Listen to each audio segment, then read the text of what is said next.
Olá, caros alunos da Escola Municipal Jornalista Carlos Castelo Branco.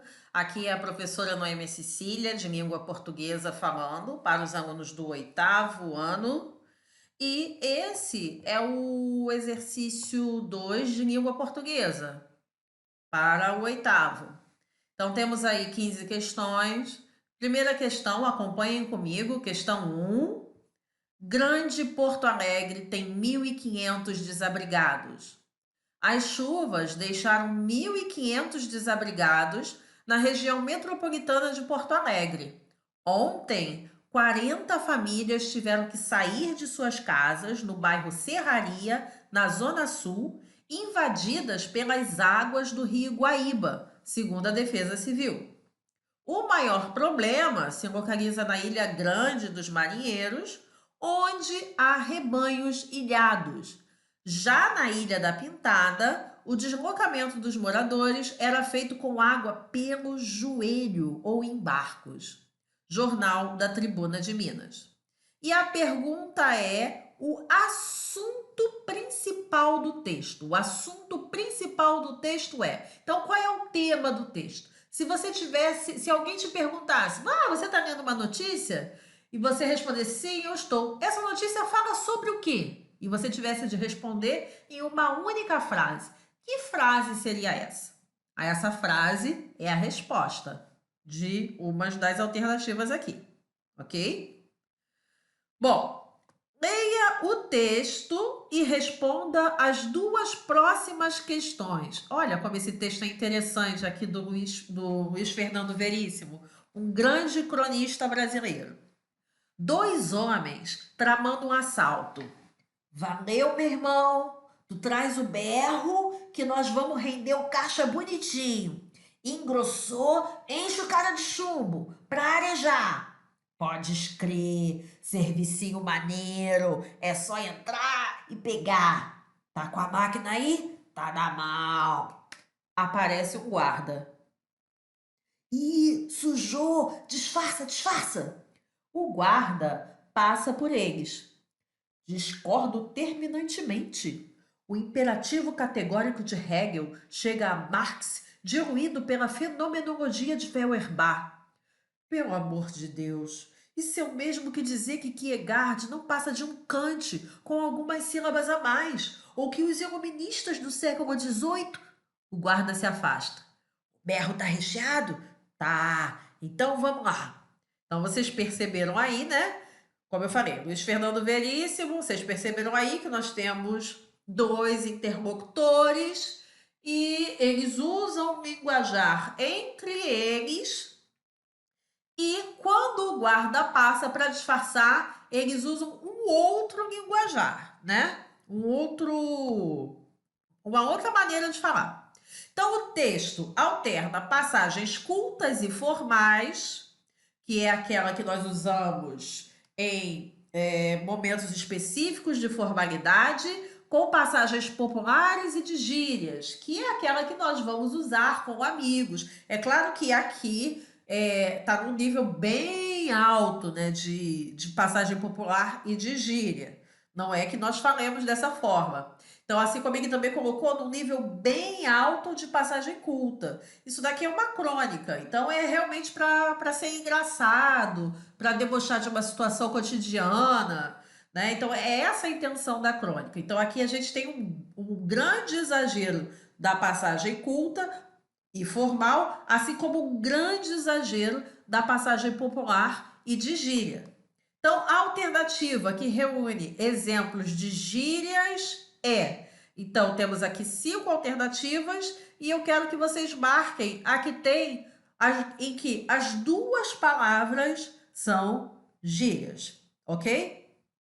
Uma sugestão que eu dou, que é muito importante que vocês, quando leiam um texto, imaginem a situação. Então, aqui a primeira coisa que diz, ó, dois homens tramando o assalto. Então, vocês têm que imaginar esses dois homens, vocês têm que imaginar como é que são esses dois homens, como é que eles estão falando um com o outro. Quando passa o guarda, imagina o guarda passando, imagina que os gestos dele já mudaram quando o guarda passou, não só a forma de falar, imagine tudo. tá? Que é assim que a gente consegue interpretar bem o texto.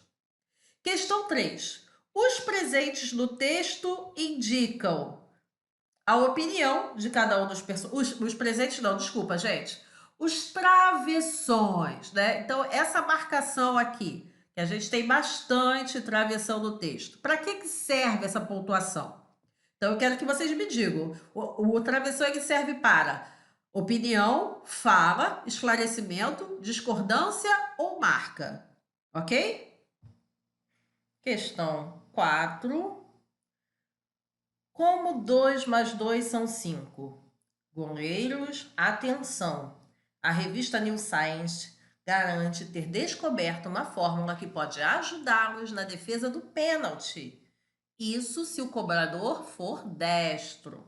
A fórmula: se os quadris de quem vai chutar não estiverem numa linha reta em relação à bola, ou seja, o batedor vai correr em curva, o goleiro deve pular sempre para o canto esquerdo.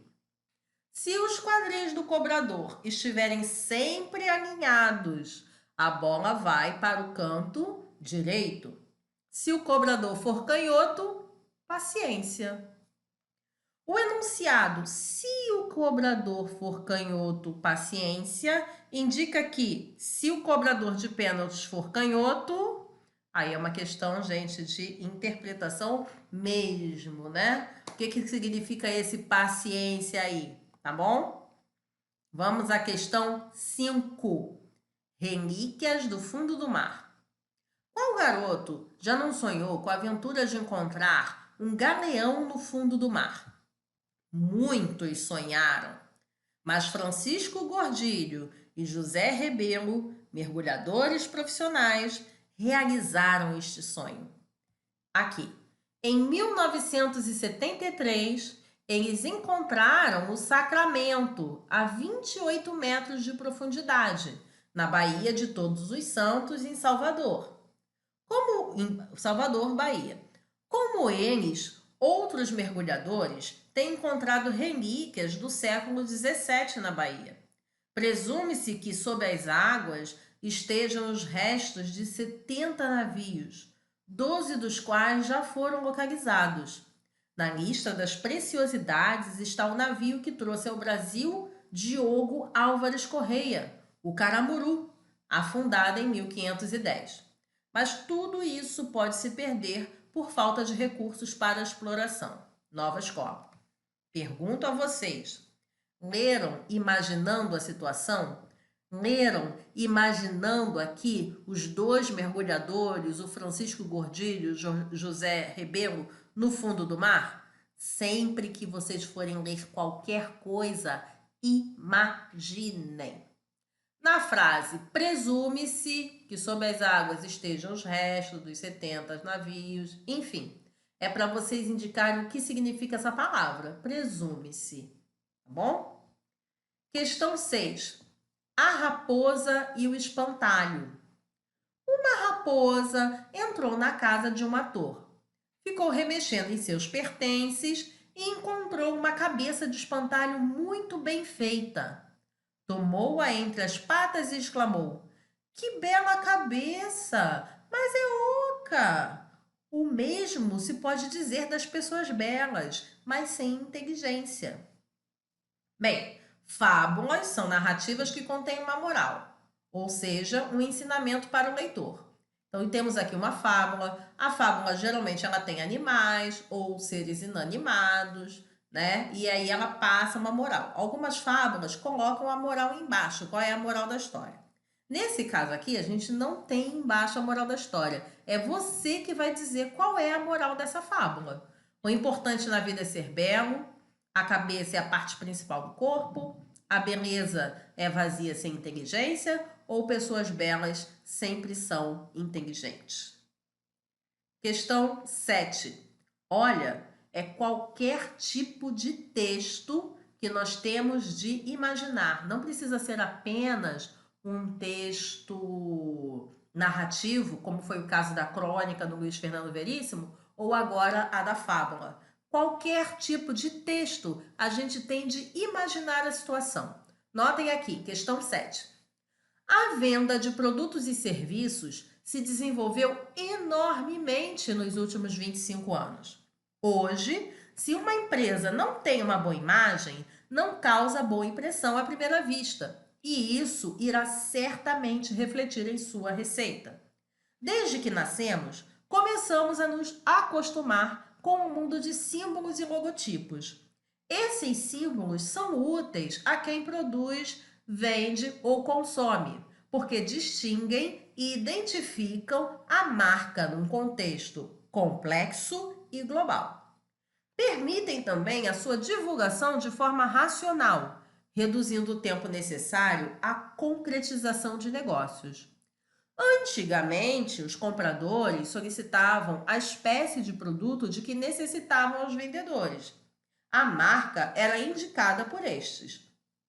Hoje em dia, com o crescimento do número dos pontos de venda por autosserviço, os elementos institucionais que identificam as marcas são fundamentais. Uma marca conhecida garante que determinado produto ou serviço é igual ao consumido anteriormente. Então, o título desse texto pode ser. Então, qual seria o título? Qual seria a ideia central desse texto, né? Não que ideia central tenha que ser sempre título, mas no caso dessa pergunta aqui, a gente pode ver qual é a ideia central desse texto, ou seja, qual é o tema dele, qual é o assunto dele, e colocar como título. Mas lembrando que não necessariamente o tema, o assunto do texto é o seu título. É que no caso dessa questão aqui, é isso. Questão 8. Desgraçadamente, o brasileiro quase não lê. Segundo o Anuário Editorial Brasileiro, existe no país uma livraria para cada 84.400 habitantes. A vizinha Argentina tem uma para cada 6.200. O brasileiro adquire em média 2,5 livros por ano. Aí incluídos os livros didáticos, que são distribuídos pelo governo aos alunos da rede pública. O francês compra mais de 7 livros por ano. Folha de São Paulo. Olha, qual a tese do autor? Então, veja bem, tese é a ideia que o autor está defendendo. O que ele quer mostrar? O que ele quer que nós compreendamos? Tá bom? É diferente de tema. Tema é o assunto. Tese é a ideia que o autor quer nos vender. Então, qual é a ideia que o autor está nos vendendo aqui? Então, respondam.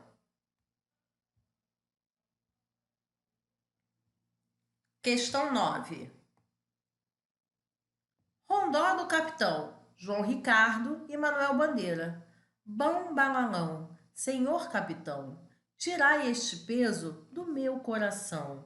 Não é de tristeza, não é de aflição, é só esperança, senhor capitão. A leve esperança, a área esperança, área, pois não. Peso mais pesado não existe não. Ah, livrai-me dele, senhor capitão. Então temos aqui no terceiro e 4 versos. Verso é o quê? Verso é cada linha do poema. Então cada linha do poema é um verso. Então qual vai ser o terceiro e o quarto? A terceira e quarta linha do poema. Então no terceiro e 4 versos, tirai este peso do meu coração. O peso que deverá ser tirado então, está na leitura do poema, fácil de identificar. Questão 10, mais um poema. Jura Secreta, Sueli Costa e Abel Silva. Só uma coisa me entristece: o beijo de amor que não roubei, a jura secreta que não fiz, a briga de amor que não causei. Só uma palavra me devora, aquela que meu coração não diz. Só o que me cega, o que me faz infeliz, é o brilho do olhar que não sofri. É uma música, viu? Se você procurar na internet e colocar essas palavras, você vai achar essa música. Este poema tem como tema o arrependimento, a alegria, a cegueira ou o segredo. Enfim, bons estudos. Até a próxima.